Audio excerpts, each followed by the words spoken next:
Join the Bhakti podcast with deep insights into all matters spiritual. Like and subscribe to keep up to date with your inner self. Om Namo Bhagavate Vasudevaya. Om Namo Bhagavate Vasudevaya.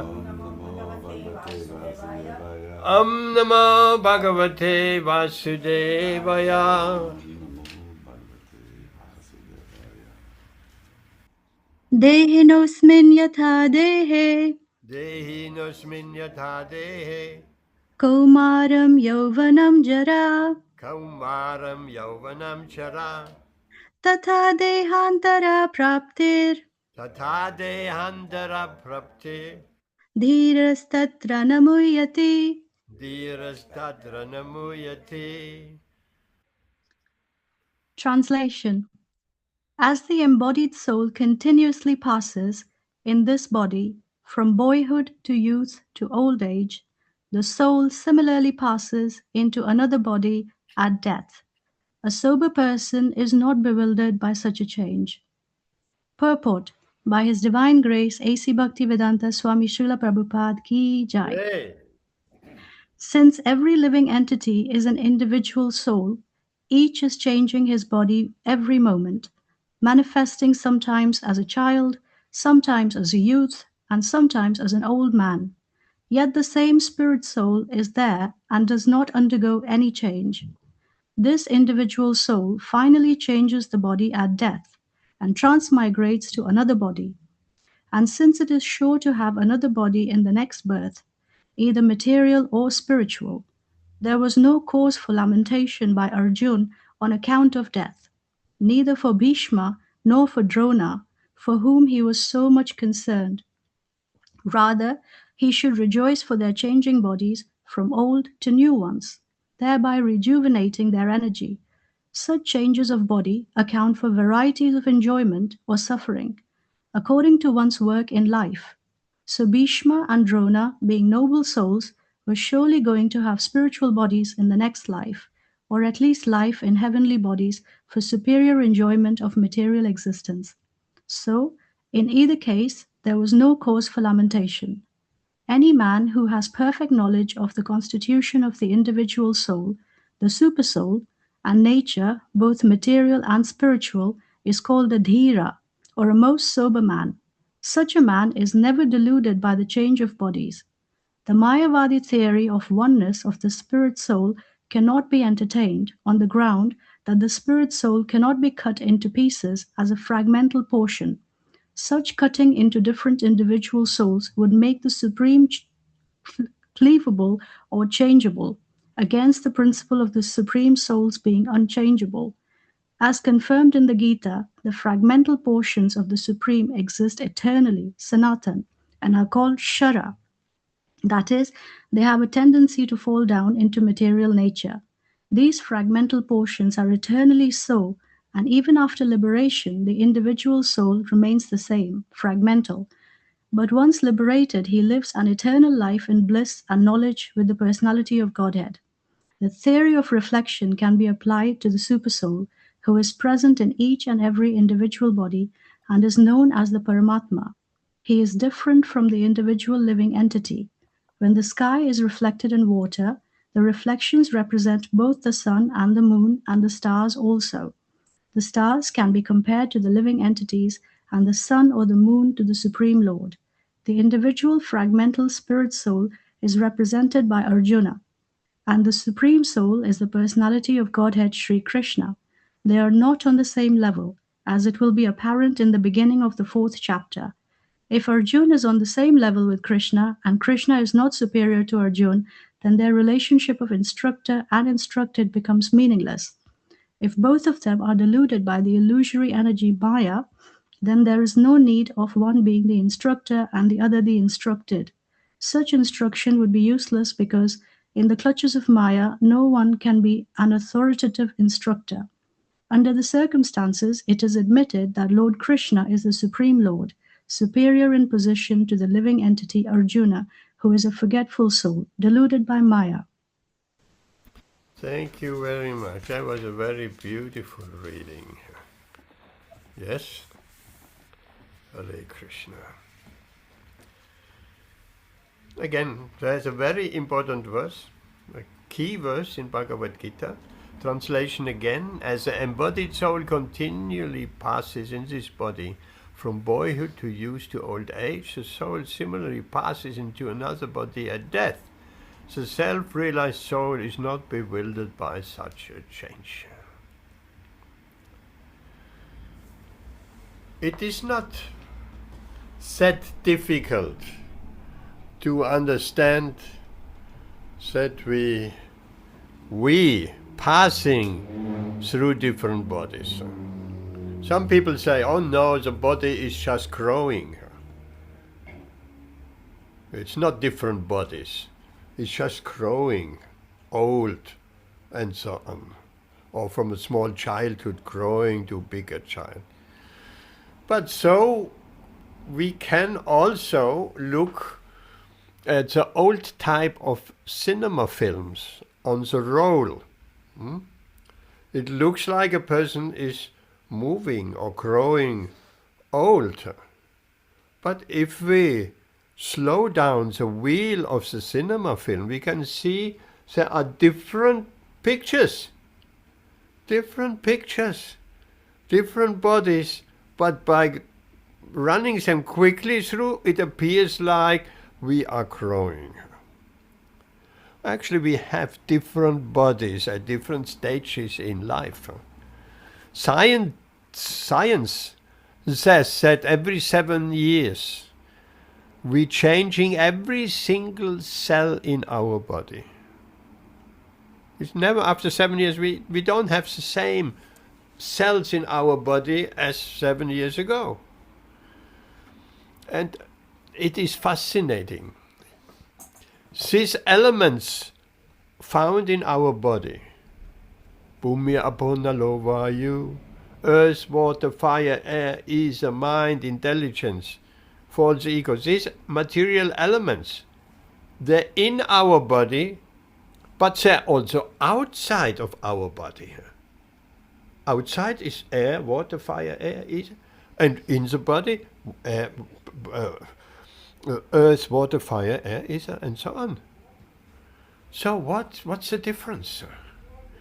How amazing that spiritual spark, that living entity, that soul, that Jiva soul is, by keeping these elements together in an organized fashion. And when the Jiva soul disappears, then that organization breaks down. And the elements in our body become the same elements and merging with the elements all around us. So it's the soul who keeps the whole organization, the whole show running. And the soul, of course, that's a powerhouse. Like in a big city. Everybody has their lights on and so many electrical appliances, and so the powerhouse is supplying all the power. So similarly, who is supplying the power? Krishna is supplying the power. Because we are, Bhagavad Gītā teaches us, part and parcels, fragmental little parts of Krishna. We are shining, the soul, we are shining. Krishna is shining with his Brahmajyoti shine, reflection from his toenails. His effulgence is everywhere. The sun is shining, but Krishna's shining is the ultimate shining. But we are also shining because Krishna is shining. The fire is shining. The sparks of the fire, they're also shining because they're also fire, but little, tiny little fire. So, the spark of the fire not only shining, they're hot. If they're flying out on our hand, it hurts. So flying on our clothes, it burns a hole in them. So when we have the yagya, make sure you don't get the sparks flying on your clothes, otherwise you have some holes inside. So the sparks are hot because the fire is hot. It's a very beautiful analogy of the sparks and the fire. The sparks are part and parcel of the fire. Now there are different scenarios. The sparks in the fire, they're staying in the fire, they will shine and they will be hot. But what happens if the sparks flying out of the fire on the grass, on the rocks, on the path? They're shining for a little bit, and then their shine is finished. And the warmth is also finished, and they're extinguished. So likewise, if we lose our connection with Krishna, we also falling into more and more darkness, technically called tamagun. We're falling down into darkness, we're getting covered by these modes of nature more and more and more, until we also lose our shine, and we eventually will take another birth in the animal kingdom. We're going down the evolutionary ladder. Some people think, no, okay, I will accept reincarnation, but you can only go upwards. That's not supported by Bhagavad Gītā and by Shastra. You can go backwards as well.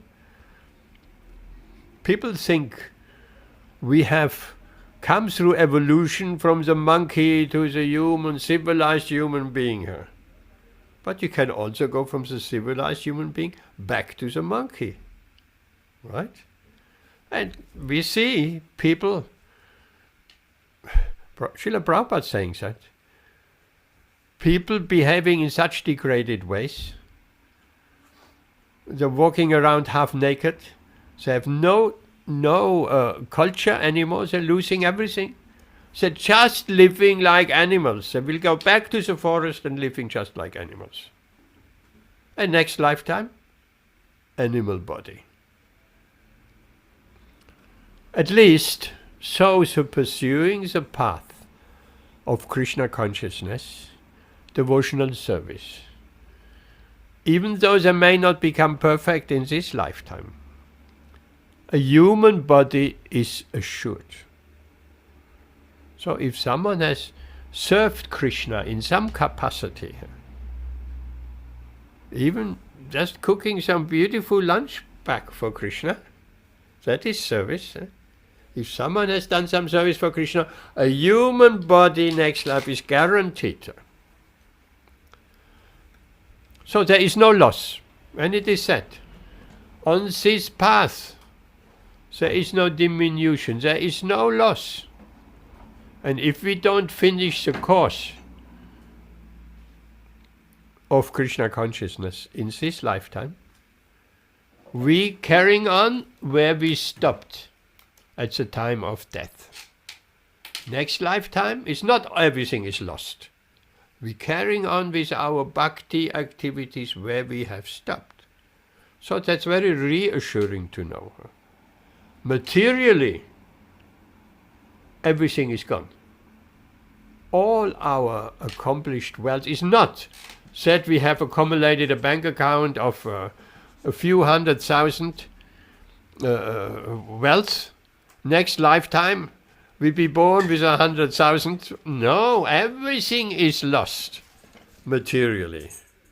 Our beautiful body, first of all our relatives, our loved ones, our possessions, everything, our knowledge, everything is lost. It's not that we take another birth and we're going into first grade school and no, I know all that. Wouldn't that be nice, Ravi? We take a birth and we don't have to learn anything. We immediately know how to read, how to write, how to speak, to walk, to jump, and all of that. But that's not the case. Everything we have to learn from scratch. That's not very nice. All these endeavors we have done in this lifetime, so much we have done austerities to learn in school. We would rather have liked to play. Children like to play all day long, isn't it, Divya? As a child, you would have liked to play all day long. But the parents said, no, Divya, go to school. Right? So, but all that is lost. All that is lost materially. But spiritually, nothing is lost. Because it's not. Our spiritual realizations, our bhakti, our love for Krishna is not part of this body. It's with Krishna and with our spirit soul and our relationship with Krishna. And that's not of this material world. Our relationship with Krishna is spiritual, fully spiritual. And anything spiritual will never be destroyed. So we have already one food in the spiritual world. Isn't that nice? One food we have in the spiritual world. And it really depends on us. How long it will take to get our other food also into the spiritual world. Because one food in the spiritual world is not enough, except we have some great, great mercy. And Srila Prabhupada pulls us up by that foot, or comes with his hand, okay, come back. And Srila Prabhupada has actually, it is said, Srila Prabhupada said, I have opened the back door for all you devotees who have a little bit faith in me and following this path of Krishna consciousness. The back door. The front door is very crowded. Any event. Sometimes you go to a big event, even in Birmingham, when we went to the kirtan, 24-hour kirtan, the front door in front was very crowded. Lots of shoes, crowded. Because the entrance is usually small and many people want to come. But the back door, nobody is standing in the back door. That's only for some very special selected people. So if Srila Prabhupada says, okay, you don't need to queue for 2 hours. What to speak of Jamashtami at Bhaktivedanta Manor? Have you ever been on Jamashtami at the Manor? You, Ben? So you're queuing, how long? Long time, maybe. Maybe hours, right? So, but if someone takes you, come to the back door. Immediately you're in. So that someone is Srila Prabhupada. He has opened the back door for us to immediately come to Krishna. He can do that. Why he can do that? Because Srila Prabhupada is the most intimate associate of Lord Krishna. Intimate. I came across a quote, very interesting quote, when some devotee asked Srila Prabhupada, when we come back to the spiritual world, to Goloka, will we recognize you? And he said, you will recognize each other. But you won't recognize me. I'm not an old man. I'm a little boy. Now what is that? I'm a little boy, sir. Hare Krishna. So, everyone will be there. Everyone will be there in the spiritual world. Beautiful atmosphere. No more changing bodies. No more growing old. All that. No more pains. Growing old there's a lot of pains involved there. Once we come to old age, Srila Prabhupada says old age starts after 50. People don't like to hear that. Also, no, not 50, 60, 70 maybe. No, but Srila Prabhupada said old age starts after 50. It means the body breaks down little by little by little, more and more and more. And if the body breaks down, then there will be pains. Unavoidable. This material world, pain is unavoidable. But on the spiritual platform, there is no pain. There's only happiness and pleasure. And Ananda Buddhivardhanam. What's that, Ben? Ananda Buddhivardhanam. Ananda. Bliss. Bliss. Ananda buddhivardhanam, an ever-increasing ocean of bliss. So the bliss, the happiness in the spiritual world is not like static. It's increasing more and more and more. We can experience that in this body as well. If we connect with Krishna by hearing about Krishna, by chanting about Krishna, speaking about Krishna, or chanting Hare Krishna, and remembering Krishna. Remembering, we recently had this beautiful verse of Krishna says, always remember me. That's our guideline, by remembering Krishna. Then there will be not only happiness, there will be increasing happiness. We can realize that while here and now in this very body, as we make spiritual progress, our actual blissful, ecstatic consciousness will be uncovered. It's already there. Our Krishna consciousness is not growing, it's already within us. It's getting uncovered. It's covered with so many material conceptions. I am this, I am that, that is my profession, I'm an electrician, I'm a family man, I'm a community man, I'm English, I'm Indian, I'm Gujarati, I'm a humanitarian, and all these conceptions, millions of different conceptions people have, they identify with. And like that, they're separating from others as well. Because if I say, I'm this nationality, someone else says, I'm that nationality, and then we fight.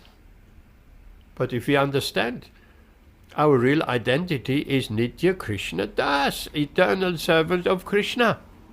All on the same level, we all are from Krishna's family. We are actually all from Krishna's family, but we don't realize it in this material due to the covering of our body. We think we are something otherwise. We think we are different from everybody else. We are looking different. We have different skin color, we have different shapes, we have different mentalities, we have different consciousness. Everything is different. There's no two people the same. 8,400,000 different species of life. None is the same. So, but spiritually, we are all the same. We are all the same. And what makes Krishna consciousness so different from any other path? Let's say, Srila Prabhupada mentions the Mayavadis in his purport. What makes Krishna consciousness, bhakti yoga so different? It's based on a relationship with Krishna. That we need to discover, our relationship with Krishna, and not just relationship. When we're speaking of relationships, there are different degrees of affection. Even in our family life, we have relationships with so many aunties and uncles, but each of that relationship has a different feeling here, has a different closeness. Oh, that's my distant uncle, we hardly meet, but I respect him. Someone close, my brother, oh, we're getting very well on, we are inseparable. Things like that. So in the spiritual world, or even here now, we're developing our relationship with Krishna. And our relationship with Krishna is unique. Everyone has a unique relationship with Krishna also. There are so many varieties we can have a relationship with Krishna. And the beauty is Krishna is reciprocating with that relationship. He can do that. How can we? How many friends or family members we can maintain some loving connection with? There has been a survey some time ago. How many friends can you have on Facebook? I mean, friends you interact with. And a certain number came out, I don't know, 50 or 100 maybe, or 80. Beyond that, it's not possible. Some people have 500, 1,000 5,000 Facebook connections. But you cannot have loving relationship with so many. But Krishna is different. Krishna can have unlimited reciprocal relationship with all the different Jiva souls, with all the different living entities. While Krishna was here, in his spiritual body, present in Dwarka, he had 16,108 queens. That's a lot. If a king has 1 queen, 2 queens, 3 queens, he can maintain them. But 16,108 queens, wives, and he had children with all of them, 10 children. So how is that possible? And are these 16,000 queens and Krishna is with them, do they have to wait 16,000 days until Krishna comes to their palace? No. Krishna is simultaneously in each and every palace of 16,108 queens. And is Krishna doing the same thing in each palace? If he's eating, is he eating in each palace? No. He's doing different activities in each and every palace. That is Krishna. He can expand himself, and that's only 16,108 times.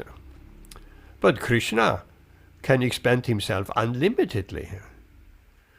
Another example, when Lord Brahma stole the cowherd boys, how many cowherd boys? Unlimited cowherd boys there in the spiritual world. Unlimited, millions. Lord Brahma stole them. And then Krishna, to perplex and to show some mercy to Lord Brahma, he expanded himself. He created cowherd boys, which are exactly like the stolen ones, those which had been locked up in a cave. So he created them, exactly the same. The same features, the same mentality, the same habits, everything. When they came home to the mothers couldn't recognize. These are Krishna's expanded cowherd, not their original children. The only difference was that suddenly the mothers had so much affection for their children, more than before. Why? Ben, why? Because the children were Krishna. Because they were Krishna. Personal direct expansions. Before they had more love for Krishna than for their own children. Can you imagine that? We can imagine that in this material world. Some mother has more love for the neighbor's children than for her own children. Generally, that's not seen. But the mothers had more love for Krishna than for their own children, because Krishna is an all-attractive Lord. All-attractive. No wonder he's all-attractive. That's what it means, Krishna. All-attractive. So, after Lord Krishna had expanded himself in all the cowherd boys, then naturally the mothers felt more attraction to their own children, because they were actually Krishna. So something had changed. And Balaram is very clever. He saw that. He said, what happened? Why suddenly, before the mothers had more attraction for Krishna, now they have more attraction for their own children? There's something not quite right. So he asked Krishna, what have you done? What kind of magic have you done again? So Krishna explained it. But Lord Brahma was bewildered, because he hid the boys away in a cave. When he came back, after a moment of Lord Brahma, it means on this earthly planet a whole year had passed by. Lord Brahma, a moment on Lord Brahma's highest planet in the universe, a whole year has passed by. And when Lord Brahma, he returned, he wanted to see Krishna baffled, because the boys are gone, and the calves were gone as well. But then when he came back to that spot where he took them, they were all there. They were in the cave, the one he stole, and then there on the spot where he stole them, they were all there. The boys were there, the calves were there. So he was really bewildered. He thought, oh, Krishna, maybe when I'm looking here, and when I'm going to the cave and check if the boys are there, then Krishna quickly puts them here, and then he quickly puts them there. Maybe something like that. So how could he test it? Because he had to go to the cave, and he come to the place where Krishna was with the boys, quickly as he could. But they were there. So, his test was, Lord Brahma has 4 heads.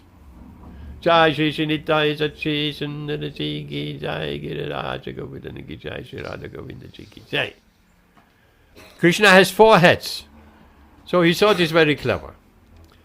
With 2 heads, he looked at the boys he had stolen.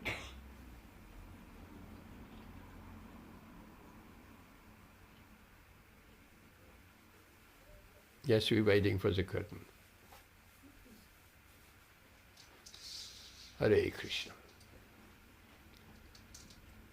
And 2 heads, he looked at the spot where Krishna and the boys were. Then he realized they are simultaneously here and simultaneously there. That he realized. And then he understood, oh, that Krishna, who looks like just a simple cowherd boy. He is my Lord and Master Vishnu. Vishnu he knew because he was born from the lotus, from the navel of Lord Vishnu. And then he thought, now I have done a big blunder. What was a blunder, Ravi, he has done?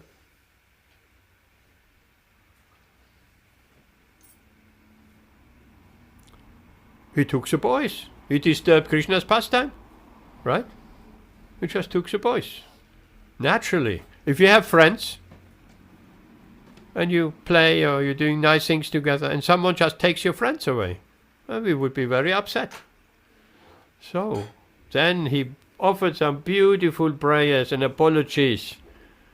Lord Brahma, with his helmets and foreheads, he touched the ground. Please forgive me, I'm just a foolish living entity. So, that's an example of Krishna can expand himself and have a relationship with each and every living entity. In fact, we are also expansions of Krishna.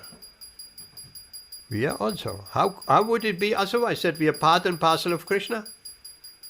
Like the sparks in the fire, they're parts and parcels of the fire. So we are also part of Krishna, like the sparks of the fire. Some people mistakenly think, oh, I am Krishna in every respect. We are not Krishna in every respect. By quality, we are like Krishna. So what's the qualities of Krishna? Who can say? What are the qualities of Krishna? Principal quality, yes? Krishna is eternal. Eternal. And we are also eternal. Next. Krishna is full of knowledge. He is full of knowledge. And we are also full of knowledge. Covered over. And Krishna is always blissful. he is blissful. Full of bliss and happiness. A reservoir of pleasure. There's a little booklet. The reservoir of pleasure. So we are also full of happiness. Even so it looks like we are miserable sometimes and sometimes we are not so miserable. But actually we are full of happiness. And as we develop in our Krishna consciousness, that happiness will be uncovered and we become more and more blissful. The question has been asked, how to recognize a devotee in a big crowd? What's the answer? He's smiling. They're always smiling, they're always blissful. Right? Of course, sometimes devotees are overcome by passion and ignorance also. But that's a neophyte stage. As we become purified and progressing in our Krishna consciousness, and we having a stable connection to Krishna. That's important, a stable connection to Krishna. Because at the beginning our connection to Krishna is not stable. It's just like the internet. The mobile. Sometimes the coverage is not very nice. Sometimes we have connection, other times we don't have a connection. And then we are frustrated. Oh, no connection. So it's the same with Krishna. At the beginning we don't have a stable connection. It's on and off and on and off. But as we make spiritual advancement, our connection becomes more stable. And to the point that we have a constant connection to Krishna. How can we achieve a constant connection to Krishna? How?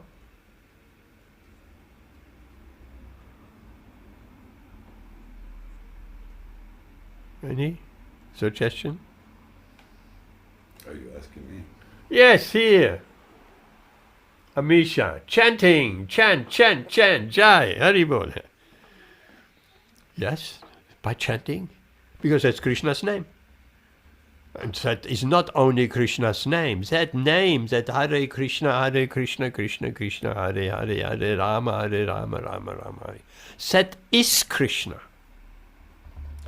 That's the incarnation in sound, in this age of Kali Yuga. So that is spiritual sound. It looks like. That's just any sound, like any other sound. Like water, Coca-Cola, this, that. No, it's not. This Maha Mantra, this Hare Krishna mantra, is a sound vibration imported from the spiritual world. It's been brought from the spiritual world here. It's just like Krishna, 5,000 years ago, when he was appeared in Vrindavan, he looked just like any child. Therefore Lord Brahma was bewildered. My Lord Vishnu, that's just an ordinary cowherd boy. So it appears like, and people are bewildered. So it appears like the Maha Mantra is a material sound, but it's not like. If we have a little bit of knowledge and some experience, we can understand. That is actually Krishna. That's actually Krishna, that sound vibration. So we can connect with Krishna through chanting, as Amisha has put forward. And as we have discussed the other day, the 14th verse of Bhagavad Gītā of the 8th chapter. A beautiful verse, a really, really beautiful verse, where Krishna says, to just always remember me. He says it on other points as well in the 18th chapter. Always remember me. And by remembering Krishna, we're making the connection. So the question is, how can we come to the state of a stable connection with Krishna, of always remembering him? That is possible. At the beginning we'll be sometimes remembering him, and then we'll be more often remembering. And when we come here and have a program and we talk about Krishna, we eat Krishna Prasad, and we have Arti, Kirtan, then that is very easy to remember Krishna.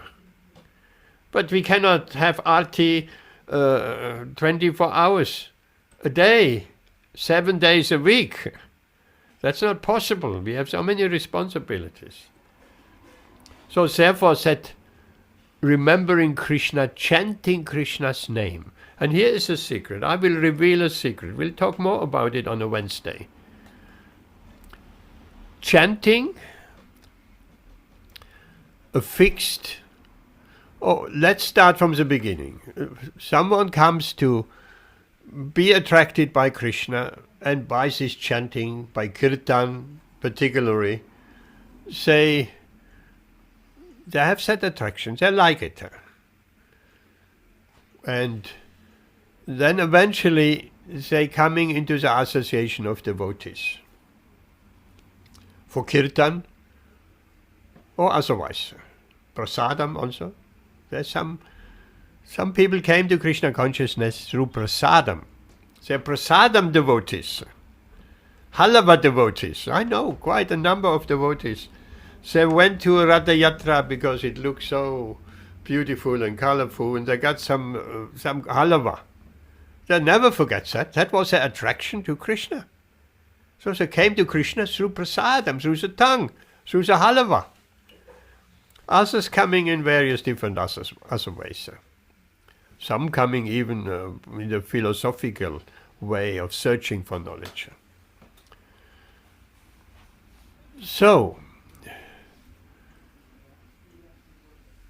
Krishna is all attractive. And if we come to the association of devotees, we will engage very soon in some devotional service, even just by hearing, by chanting. We have a kirtan event, we're chanting Hare Krishna for hours on end. So, hearing, chanting. So that is devotional service. Devotional service is not only doing something with the hands and running around. No. Devotional service is just by hearing about Krishna and by chanting about Krishna and by remembering Krishna. So that verse of the Gita 14, Krishna says, remember me always. Always.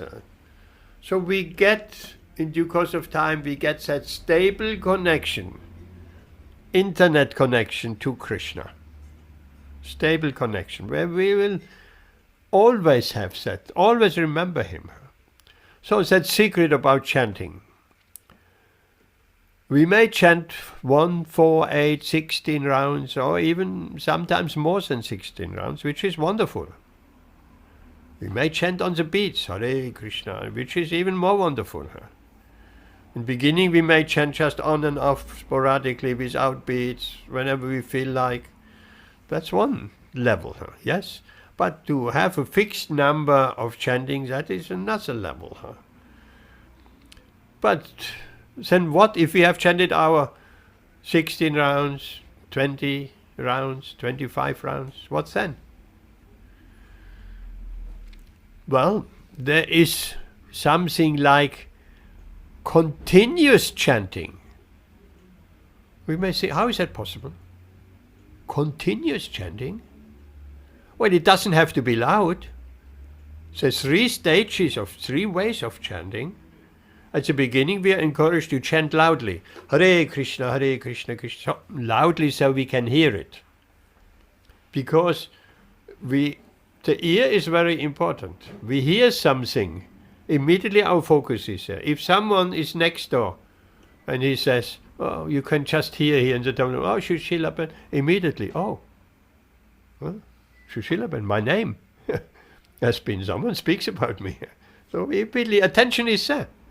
So when we hear, that's the most important. Devotees have asked Srila Prabhupada, what shall we think of while we chant? Devotees have different methods. Sometimes I've seen devotees have a picture of Krishna in front of them. Hare Krishna, Hare. So they're fixing their mind on the picture, which is okay. But Srila Prabhupada has been asked, what should we think of Krishna? How? What should we think while we're chanting? Good question. What shall we think of while we chant? What would you say? Ben, what would you say? What shall we think while we chant? What could be Srila Prabhupada's answer? That's not to think, just concentrate on the name. Just hear. Just hear. It's a sound coming out of your mouth. Hare Krishna, Hare Krishna. Because that will fix the mind. Just by hearing. So that's in the beginning. That's very, very helpful. But if we are a bit accomplished in that, then there is something like lip chanting. That is mentioned in Yauvanaṁ by Bhaktivinoda Thakur. Lip chanting. You should try it. It's just chanting with the lips. No sound comes out. It's very helpful. if we are in town, we are be shopping, Caesar said, in the supermarket, we can run around, Hare Krishna, people will be annoyed. But we can move the lips. And it's described exactly. The upper lip, the lower lip, and the tongue. They have to move. So we're whispering. But we can whisper so silently that no sound comes out. That's also chanting. That's another form of chanting. So if we say, well, we should always chant Hare Krishna, how can we do that? Well, in certain places where it's sociably not acceptable to chant loudly, then we just doing the lip chanting. And beyond the lip chanting, there is even a more subtle way of chanting, just chanting in the mind. But that is very difficult, because the mind will want to run away to something else. We may chant one mantra in the mind and then the mind is somewhere else. Mind chanting. I have experienced so many times, I've never figured out what it is. When I'm in the park, walking in Victoria Park, and doing some lip chanting, everybody is so friendly, they're greeting me, oh, good morning, until I realized they must have seen my lips moving, and they think I'm saying good morning or something like that, and they reciprocate, good morning, everything okay, and so it's just by lip chanting. So in certain places, we may not even be able to do the lip chanting, so we're chanting in the mind. It's a very accomplished stage of chanting. Chanting in the mind without deviation. So we have to be really fixed in the loud chanting and in the lip chanting until we can actually have so much concentration of chanting silently. When you go to Radha Kripa mission in Rouen, and it didn't surprise me at all, because I'm doing all the time in the lip chanting more than mind chanting. So sitting there in the japa period, and it's all quiet, all of them. Bhakti Sarup Damodar Maharaj. It's not even lip chanting, it's just chanting. It's chanting constantly. It's chanting all night long. It's chanting more than 100 rounds. But also the devotees are chanting. So I don't know how they came to that realization. I came to that realization by reading Jaivadamba Bhaktivinoda Thakur. Nobody told me that is possible. So I read it and I tried it out. And, oh, that's great. We can always chant. Always chant. Okay, I think we have to stop here. Yes, Prasadam is ready. Thank you very much. Hare Krishna. Hare Krishna. Thank you very much. Bye. Oh, thank you, Prabhu. That was a great little class. That's nothing new. We have spoken about that before. We will speak about that again on a Wednesday. And if there's any question on a Wednesday, even from today, about these types of chanting, yes. Srila Prabhupada is also using that chanting method. Sometimes you see a video of Srila Prabhupada and his fingers in the beadbag are moving and his lips are not even moving. But generally he encouraged loud chanting because the devotees were all just coming from very fallen backgrounds. So you see pictured video of Srila Prabhupada, it's just chanting, the hand is moving in the beadbag, but the lips are not moving, or the lips may be a little bit moving. So it's nothing new. It's not that Srila Prabhupada doesn't practice that. It's something out of that. So in this way, we can chant constantly. And by constantly chanting the mantra, we will be connected with Krishna. We have a stable internet connection to Krishna. No disruption. 5G. Full signal. 10 stars, 10 out of 10. With 3 bars. 3 bars. 5 bars. You're on the signal. Yes. You're Wi-Fi. Yes. Wi-Fi will be full. Okay. Thank you, Abai, Amisha, Chayandi, Bai, Rituan, Amrita Radhe Mataji.